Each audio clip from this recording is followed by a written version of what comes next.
Hey, we back with another banger video. You feel what I'm saying? But man, I ain't too happy today. As you can see, my boys, we lost yesterday. See, Bama, y'all gotta step it up, man. Y'all boys getting to that money, y'all getting paid all that money. Now y'all don't want to play. Nigga, somebody pay me, on my life, somebody pay me $1 million to catch a ball. Ryan Williams. You think I'm a Mr. Ball? You pay me $1 million to catch that? Bro, I promise you the whole season I ain't having one missed catch. $1 million, no, matter of fact, $2 million. He can pay $2.8 million and you fumbling the ball. Costly fumbles. Bro, I'm gonna start a sports channel. Wait till we hit as soon as cause my first love sports, by the way. No, my first love is God, and then sports, and then all this other stuff I do. But Ryan Williams, bro, all right, man. Sorry.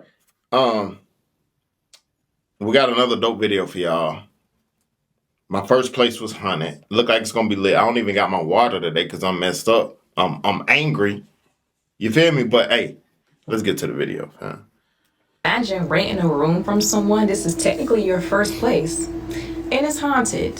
What's up, cousins? So we're back with the story time. Let's not waste no time and let's get into it. So for this story, we're gonna call her Stacy. So Stacy wanted to get her own place. However, she didn't have the funds for her own place. So she ended up finding a couple that had a toddler and also the wife was pregnant, and they was renting out the bedroom on their third floor. So everything was good for the first 3 months. The place was so close to her job that she was able to walk to work. She said her landlords was amazing. Her roommate was amazing. Everything was good. One night, she's awakened because she hear footsteps walking around her room. Now, at first, she didn't think too much of it because she's like, I'm in here alone. What else could it be? So she ended up falling back to sleep, waking back up, and is going on with her day. So a couple days later, she's watching TV. Then she starts hearing like a squeaking sound with the TV. You know how like if you move it or touch a TV, it makes a noise? That's what she heard. It was an older TV, so she said it was really weird because it never made that sound before unless it was touched or being moved.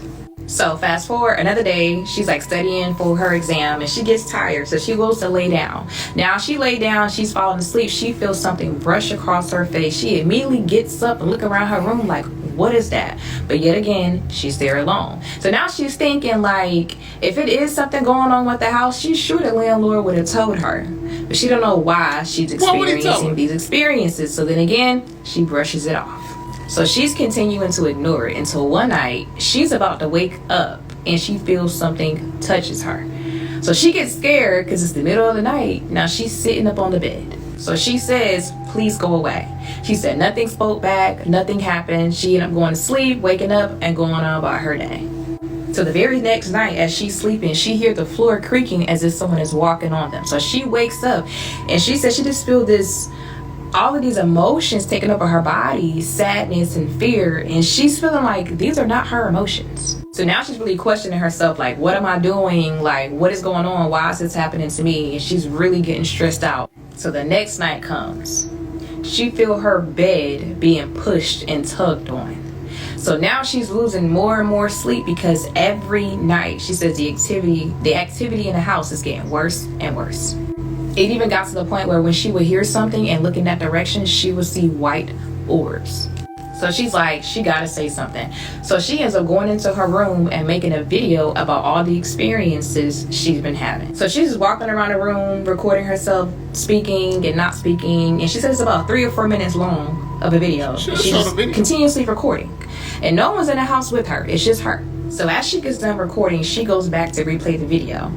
As she's replaying the video she just recorded of herself, she hears someone in the background whispering, hey, hey, hey, hey. No one's in the house with her. She immediately stops the video and just sits there because she's terrified. So she decided to contact her landlord to have a meeting to tell them what's going on. So as they're setting up the meeting, she's not telling them the real reason to why she needs to meet with them. So a couple days later, they end up meeting on the first floor. They're sitting on the couch and she tells them, hey, I think this room is haunted. So they look at each other, the landlord and his wife, and they like, we never heard that before. We've been here like 5 or 6 years. So Stacy's like, I don't know what to tell you, but I've been experiencing a lot of activity. Then she goes into breaking out all the experiences that has happened. So she then shows them the video she just recorded with that voice in the back saying, hey, hey, hey. She shows the landlord and he laughs it off and said, hey, well, that could have been me. So she's like, really? Really? So he just laughs and brushes it off, and he's just like, yeah, you might be stressed. I don't think it's anything paranormal. Then the wife chimes in and she's like, hey, well, my father's a pastor, but he lives in another state. Maybe we can like get him on the phone and he can virtually bless your room. Yeah. Stacey said at this point she don't know what to do, so she said yes, she wants that to happen. So a couple days go by and the wife ended up contacting Stacey to set up a good time for her father and Stacey to get on the phone. The wife also suggested that Stacey could sleep in her daughter's room just to see if she would have any experiences. So Stacey like, yeah, she's not opposed to nothing because right now she's not getting no sleep. So yes, she would sleep in there. So they take the baby into their room. They end up blowing up a blow-up mattress in their daughter's bedroom. Stacey slept there, no activity, no experiences, everything was fine. So she's feeling hopeful because she's thinking like, okay, the activity and the experiences are only happening in that room, so maybe it's just that particular room. So Stacey ended up calling her mom, letting her know everything that's happening. So her mom suggested, hey, maybe I should be there with you and I'll stay awake while you sleep. So her mom came over. Stacey caught up on so much sleep while the mom was watching TV, nothing happened. So fast forward, the day comes to where they're meeting with her father on Zoom. So she comes into the room with Stacey with her father on the laptop. So she meets her father, he blesses Stacey. So the wife is walking around the room with the laptop as the father is blessing the room. And the wife also have crosses and crystals in her hand. That goes on for a couple minutes and then they leave. So Stacey is feeling hopeful. She feeling like, I know she said that she ain't blessed. Wait, hold up. Did I hear that right? Let me see it before I say something. Walking around the room with the laptop as the father is blessing the room. And the wife also have crosses and crystals. Crosses and crystals, really? Really? A crystal, why you... See, you just negated your blessing. Do y'all understand? Let me tell y'all something. Christians. Anything that's physical that you use, God don't like it. It's an idol. Why you think... Nah, I ain't even gonna get into that. This ain't for this channel. But God don't... The crosses y'all hold up, definitely crystals. God don't even like the picture of white Jesus. Why do you got a picture? Nobody, we don't know what he look like. But y'all see a white man with long hair and think it's Jesus. It's not. Jesus don't like nobody making any image of him. God. But we'll get back to that later. On another channel, maybe. In her hand. That goes on for a couple minutes and then they leave. So Stacey is feeling hopeful. She feeling like, okay, maybe the test worked. So that same night, she goes to sleep and she is awakened by someone breathing in her ear. And the room now is freezing cold. She said not only did she not feel alone in this room, but the room felt extremely crowded. So she is so terrified right now, she cannot move. Then she began to hear whispering. She's so scared, she takes her pillow, holds it, and lays on her side just staring. Eventually, she falls asleep. So at this point, she don't know what she's going to do because she says she cannot stay here. However, all of her money is tied into this room. So she ends up going on YouTube, researching these situations, and a YouTuber suggested that she should get some sage. She goes on Amazon, she finds a sage kit that came with sage, salt, and crystals. A couple days later, the kit comes. Now she's feeling happy, but she's also scared. She opens everything and she started following all the instructions. So as she's saging, and this is in broad daylight, and as she's telling it to leave, you're in a safe place now, you can go, this, that, and the third, she hears a loud bang on the door that's in front of her. Although she was scared, she did not stop. She kept saging. She said after she got done, the room felt so much lighter. She said it felt like whatever that was there was now gone. She said that was the worst mistake she could have ever done, trying to get them spirits that been there for so long to leave that house. With sage? She said that night she's watching TV and she feels someone walk in the room with her.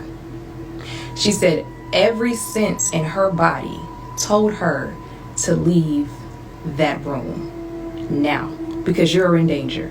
She leaves the room and she calls her friend like, hey, I cannot stay here anymore. Can I please stay at your house until I get another place? And he said that was fine. She said it took everything in her for her to go back in that room and grab whatever she could as fast as she can to get up out of there. As she was walking out the door, she felt something push her.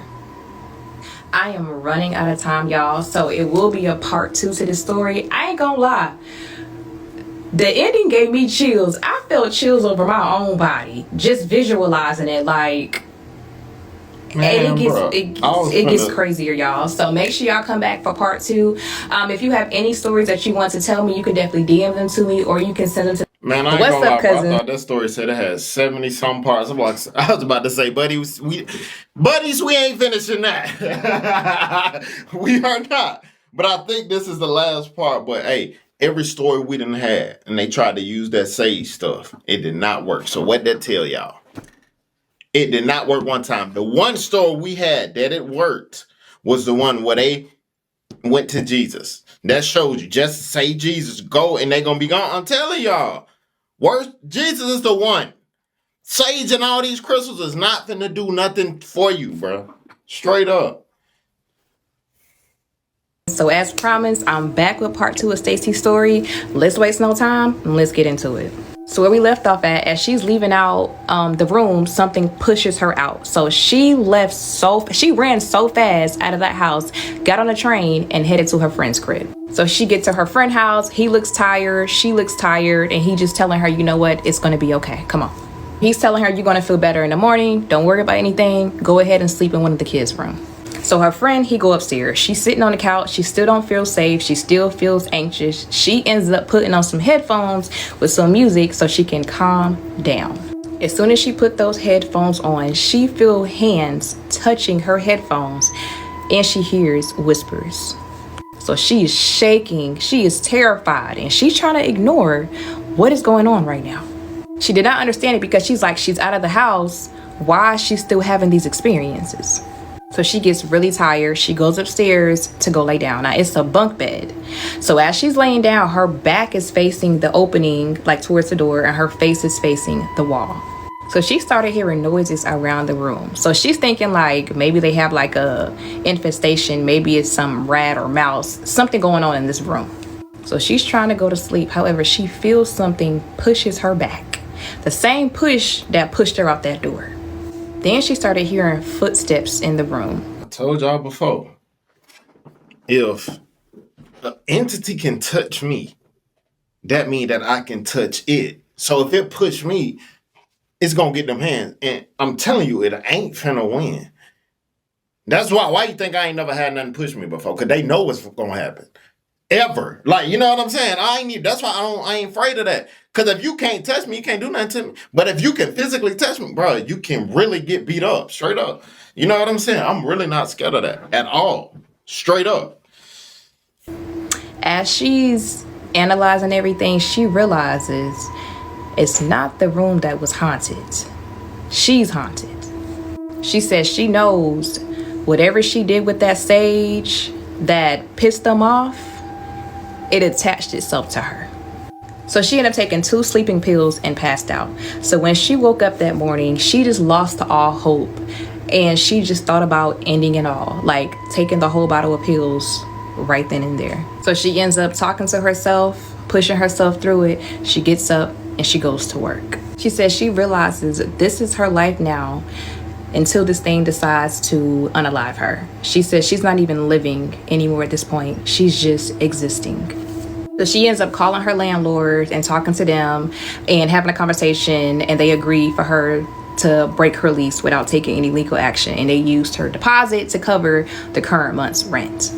So she ends up calling her cousin, letting him know everything as well. So her cousin is also a college student and he has 2 roommates. However, one of his roommates is moving out, so it makes perfect sense for her to move right in, and the cousin agreed for her to come move in. So she's happy because she says she's never been here before. So in her mind, she's thinking this thing cannot follow her to this new place. So she moves out of her old place and she moves in with her cousin. The same things are happening. It follows her there. It's pushing her every single night. Footsteps every night. Whispers every single night. So she started drinking heavy every single day so she could just pass out, so she wouldn't have to feel this thing bothering her. She started to notice if she fell asleep with her hand placed on her body, she would wake up with scratches all over her body, and she knows she's not the one moving or controlling her hands. She said whatever this is, she feels like it's trying to possess her and it is draining her body. She said to this day, it still haunts her. She didn't move to different states and it's still there. The scratching, the floor creaking, the moving of the TV, just everything happening every night. She said this has been nearly 10 years since this has been going on, but she do feel like it's a light at the end of the tunnel somewhere. Again, y'all, if you have any stories that you want to get out, okay, send me a DM or email. Alright. Yeah, y'all tell me what y'all think about the story. But like if you watching this, all you gotta do is go to a real Pentecostal church. Every crystal you got, throw it away. All the sage, throw all the stuff away. Go to a real Pentecostal church, and that thing gonna leave. Real one. I'm talking about the real Pentecostal preachers, not these new. I don't know what these new preachers on these days. Go to one of the real Pentecostal deliverance preachers. Well, you know what? The new pastor, I kind of like him. He ain't been corrupted yet. Hopefully, you don't get corrupted. But Anthony Mitchell. Go to him. Go to that guy. He big on YouTube. I think his name Anthony Mitchell. Something like that. Go to that dude church and it's gonna lead. Watch. I'm telling you. But yeah, man, y'all tell me what y'all think about that video in the comments, man. See you guys next video. Always remember, be safe out there, kings and queens. Let's get it.